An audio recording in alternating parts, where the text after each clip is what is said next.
Bonjour et bienvenue, je suis Arnaud, le créateur de Wa.net, et dans cette vidéo, je vais vous faire la démonstration de la personnalisation de ce modèle de carte de vœux virtuelle entreprise en 4 ou 5 minutes. Alors comme pour tous les modèles personnalisables présents au catalogue, je vous propose une mise en page prédéfinie avec des éléments fictifs déjà intégrés dans la carte et qu'il suffit donc d'éditer ou de remplacer.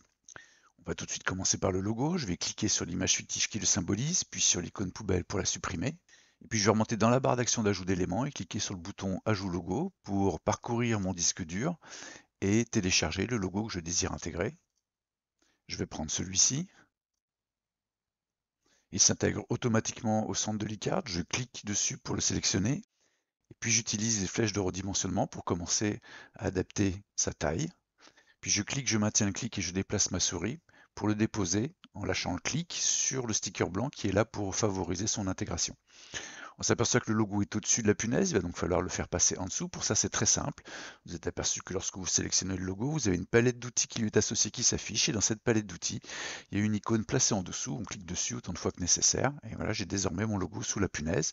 Je vais maintenant lui affecter la même rotation que celle du sticker. Et enfin, je vais continuer à ajuster sa taille de façon à avoir des marges blanches équivalentes tout autour.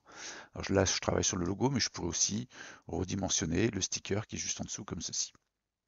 Si jamais vous avez un logo dans un format vertical, je vais tout de suite en télécharger un pour l'exemple. Je vais prendre celui-ci. Alors on s'aperçoit tout de suite que là ça ne convient plus. Vous avez alors deux options, ou bien vous effectuez une rotation à 90 degrés du sticker existant, dont vous allez ajuster légèrement les proportions.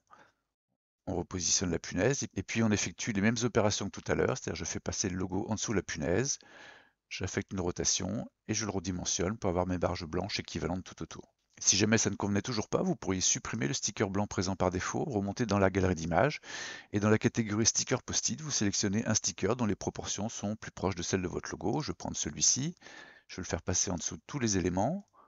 Voilà ma punaise, voilà mon logo, et même opération que tout à l'heure, redimensionnement du sticker et ajustement pour avoir des marges blanches tout autour. Notez que j'ai utilisé ici un logo avec un fond transparent, donc je pourrais éventuellement faire l'économie du sticker blanc, à condition évidemment que le logo contraste suffisamment avec le fond de la carte. Vous avez également noté ici la présence d'un picto qui représente une robe d'avocat. Si jamais ce picto ne vous convenait pas, vous pourriez éventuellement le supprimer en cliquant sur l'icône poubelle et puis placer le logo en remplacement si jamais vous n'avez pas d'autres pictos qui symbolisent votre activité. En l'occurrence ici pour cette démo je vais le conserver et le remettre au centre comme ceci. Voilà, maintenant on va passer au message de vœux. Donc vous notez ici que il est plutôt particulier puisque en fait le principe de la carte c'est de présenter un message de vœux très classique, très conventionnel, et puis en tant qu'avocat ou juriste, vous apportez vos modifications à noter. Donc c'est un peu le principe visuel de cette carte. À la base, le message conventionnel n'est pas censé être modifié, mais vous pouvez très bien l'éditer, hein. Chacun des blocs texte est éditable, il suffit de sélectionner un bloc texte et double-cliquer. Par exemple, vous pourriez adapter le début de ce message de vœux en fonction de votre structure et taper par exemple « Nous vous souhaitons ». Donc là, vous remarquez tout de suite qu'il va falloir faire quelques petits ajustements d'alignement. En l'occurrence ici, donc je vais recentrer et déplacer les annotations comme ceci. On va le décaler un tout petit peu. Alors de la même façon, hein, tous les blocs texte annotations sont éditables, hein. Pareil, on double-clique dans le bloc texte et puis on tape le texte désiré. Par exemple, si je veux remplacer ce texte-ci et taper de facto. Voilà. Voilà. Et puis j'ajuste un tout petit peu la position. Voilà. Chacun des blocs est éditable exactement sur le même principe, hein. On double-clique et on sélectionne le texte et on tape. Ou alors, on utilise la palette d'outils et on clique sur le bouton éditer pour ouvrir l'éditeur et retaper le texte désiré. Vous notez également la présence d'un autre bloc texte qui fait office de signature, qui s'édite exactement de la même façon que les autres blocs texte, hein, soit double-clic, soit édité. Et je vais maintenant vous montrer comment on ajoute un bloc texte. Là, par exemple, part du principe que vous êtes un cabinet d'avocats avec plusieurs associés et vous voudriez mettre les 2 ou 3 noms d'associés présents. Et bien, il suffit d'ajouter un texte. On remonte dans la barre d'action d'ajout d'éléments, on clique sur le bouton Ajout texte et puis on saisit les noms souhaités.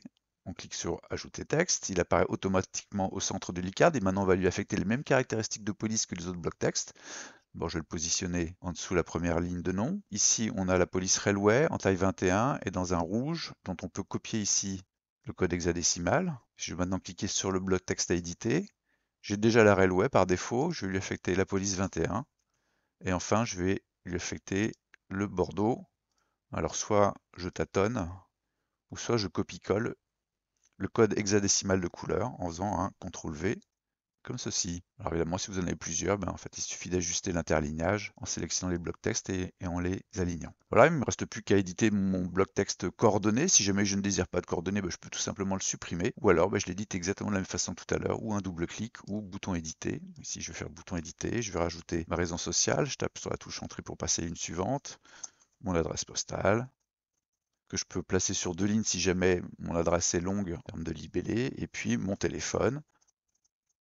Voilà, à ce stade, je peux prévisualiser ma création en cliquant sur l'icône loupe ici. Alors évidemment, les filigranes .NET et les traits en diagonale sont absents du fichier final qui vous est livré dès lors que vous finalisez votre commande. Et puis si vous êtes satisfait de votre création, il ne vous reste plus qu'à cliquer sur le bouton Ajouter au panier pour terminer le processus de commande. Voilà, donc pour cette carte, rappelez-vous que tous les éléments peuvent être édités, déplacés ou même supprimés, c'est le cas du cachet. Bon là, en l'occurrence, je vous conseille de le conserver. Vous pouvez redimensionner aussi les différents pictos et vous pourriez aussi éventuellement changer la police.